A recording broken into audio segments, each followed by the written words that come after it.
Et salut, j'espère que vous allez bien. Ah, je vais super bien. Juste que vous m'avez un peu manqué, mais ça va. Aujourd'hui, là, je vais vous parler d'un truc en fait très sérieux. Quand je dis très sérieux, parce que il y a beaucoup d'éleveurs qui voient en fait ça, mais ils ne savent pas en réalité comment l'exploiter ou en fait à quoi ça sert. Donc voilà. Il y a de cela, je pense bientôt un an, j'avais déjà même présenté cette vidéo lorsque je faisais une formule alimentaire. Voilà. Et j'avais parlé de cette plante. Mais beaucoup n'en savent pas. Donc aujourd'hui, je vais vous donner un petit secret. Donc voilà, il s'agit là de cette plante. Voilà. Est-ce que vous l'avez reconnu un peu dans la vidéo? Voilà, j'en cherche, c'est elle. Voilà. Voilà. Ça, c'est le Moringa oleifera. C'est le Moringa oleifera. Actuellement, je suis en train de chercher. Et l'objectif, c'est de nourrir mes sujets avec. Mais là, écoutez surtout bien. Quelle est l'importance de ceci? Sachez que c'est une plante qui a en réalité beaucoup de vertus, non seulement pour les êtres humains, mais aussi pour nos animaux, que ce soit les chèvres, les moutons, les bœufs, les lapins, ainsi de suite. Donc là, et c'est très efficace. Si vous êtes quelqu'un, vous n'avez pas surtout assez de moyens et vous désirez minimiser vos coûts de production, surtout du côté de l'alimentation, là, je vous recommande parce que cette plante que vous voyez là, c'est une plante en fait magique. Voilà. C'est à la fois une multivitamine.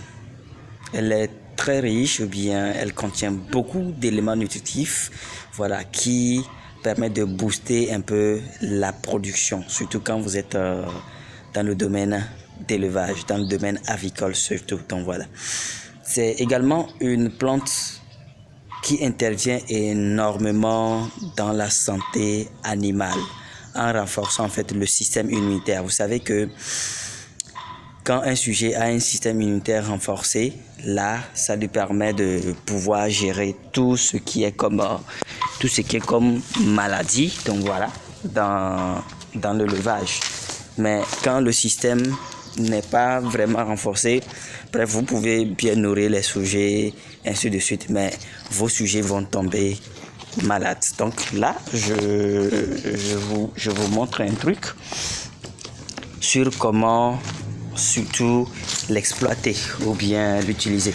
Donc là, j'ai cherché une partie des feuilles. Ça, c'est une partie des feuilles. Donc voilà, je vais vous montrer un peu. Donc, comme je le disais, c'est une plante en fait qui a de très multiples vertus. Et quand vous l'utilisez, ça renforce le système immunitaire des sujets. Si vous n'avez pas assez de moyens pour acheter des vitamines ou d'autres compléments alimentaires, sachez que le moringa répond exactement c'est-à-dire à ce besoin. Le besoin d'apporter des vitamines de multiples macro ou micro, voilà, éléments à vos sujets. Donc ça, c'est le moringa. Je ne sais pas comment ça s'appelle dans votre langue, voilà, selon les pays, mais je pense que vous avez vu la plante. Alors, comment l'utiliser ou bien sous quelle forme vous pouvez l'utiliser? Vous pouvez l'utiliser de façon fraîche, c'est-à-dire les feuilles fraîches. Là, vous accrochez les feuilles de moringa notamment dans votre poulailler. Là, désolé, aujourd'hui je ne suis pas sur le site expérimental. J'allais vous montrer là. Je suis sur notre second lieu, notre second bureau ici à Lomé, précisément à Aguayassir. Donc voilà, première vent à gauche derrière la station d'essence Wang. Donc voilà. Donc vous avez la possibilité de suspendre les feuilles fraîches que vous avez cherchées là et là, vos poules vont venir en consommer. Vous avez la possibilité de le préparer sous forme de solution buvable en triturant correctement les feuilles, voilà, dans l'eau, et vous allez servir dans leur abreuvoir. Donc il y a cette possibilité. Maintenant, le reste des feuilles, vous pouvez mélanger ça à leur aliment. Maintenant, troisième façon, ou je ne sais pas quelle façon, j'ai déjà dit, vous avez la possibilité d'obtenir les feuilles séchées. Les feuilles séchées. Donc là, par exemple, mais prenez soin de sécher les feuilles à l'ombre. Vous voyez là, voilà, c'est pas bon, bien c'est pas trop conseillé de sécher les feuilles sous le soleil parce que là, le soleil, les rayons ultraviolets, voilà, brisent certaines chaînes et font partie de certains principes actifs.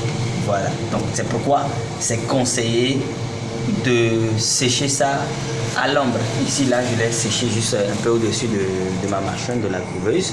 Et j'ai également une partie, voilà, que j'ai mis en dessous de la couveuse parce que vous savez que dans la couveuse, il y a une importante température. Voilà, une importante température. Donc, ça permet de sécher. Mais une fois que vous avez eu ces trucs séchés, vous pouvez triturer ça dans la main pour obtenir ça en petits fragments, un peu en poudre, tout comme vous pouvez piler, moudre pour obtenir la poudre elle-même. Donc c'est cette poudre qui sera utilisée, soit pour mettre ça dans l'eau, soit pour mélanger à l'aliment et les sujets vont venir boire. Faites-le et venez me dire. Pour souvent ceux qui ont aussi des chutes de ponte, voilà, des chutes de ponte dans leur élevage. C'est-à-dire les poules ne pondent plus bien. Utilisez ceci et vous, non seulement vous verrez la qualité de l'œuf, mais vous allez voir également les performances s'améliorer. Donc ça, c'est waouh, c'est très important, c'est très bénéfique. Donc voilà. Alors, si surtout tu as aimé, je t'invite aussi à partager cette vidéo parce que je sais que quelqu'un d'autre a peut-être ces plantes-là même chez lui, ou soit il n'a même pas ça chez lui, il peut chercher et installer, sans savoir que quand vous installez, vous avez un pied de moringa chez vous à la maison. Ça, en fait, vous avez une pharmacie vétérinaire à la maison. Beaucoup ne le savent pas. Quand je parle un peu plus de l'élevage biologique et de ses consorts, comment ça se passe, comment, ainsi de suite, voilà, c'est que en personne, en secret, j'utilise beaucoup les feuilles ou la plante, le moringa pour entretenir mes sujets. Donc voilà ce petit secret que j'ai voulu aussi partager avec toi. Dis-moi aussi en commentaire, qu'est-ce que tu en sais par rapport à cette plante? Et s'il y a aussi d'autres plantes que tu penses que ça peut aider un éleveur, mets-le aussi en commentaire. Et vous aussi qui venez suivre cette vidéo, aimez-les les commentaires parce que on apprend beaucoup des gens. Voilà. Je ne peux pas partir également de cette vidéo sans te dire que nous avons des méga formations. D'abord, une méga formation sur une durée de 3 à 4 mois directement sur notre ferme dans la région centrale du Togo. Quel que soit votre pays, vous avez la possibilité de venir suivre cette formation. L'hébergement est disponible pour vous. Donc voilà, c'est une formation pas seulement dans le domaine de l'élevage. Ça inclut beaucoup de notions en élevage, que ce soit sur les licicultures, que ce soit sur les poulets locaux, les pondeuses, les poulets de chair, la fabrication des couveuses, la production maraîchère, bon bref, il y a beaucoup de choses. Surtout si vous voulez beaucoup en savoir par rapport à ça, écrivez-moi aussi dans la barre de... soit contactez-moi, je vais laisser mon numéro dans la barre de description. Donc vous pourrez me contacter pour avoir un peu plus d'informations sur ce sujet. Et aussi nous avons de multiples formations, surtout ceux qui sont au Togo. Donc nous avons également des formations presque dans chaque région. Selon votre localité, écrivez-nous et on vous donne juste la date et le lieu de formation pour que vous puissiez aussi vous préparer. Ensemble, je sais que nous allons y arriver. Je vous aime tellement bien. Surtout, bonne chance dans tout ce que vous entreprenez. On se dit à la prochaine.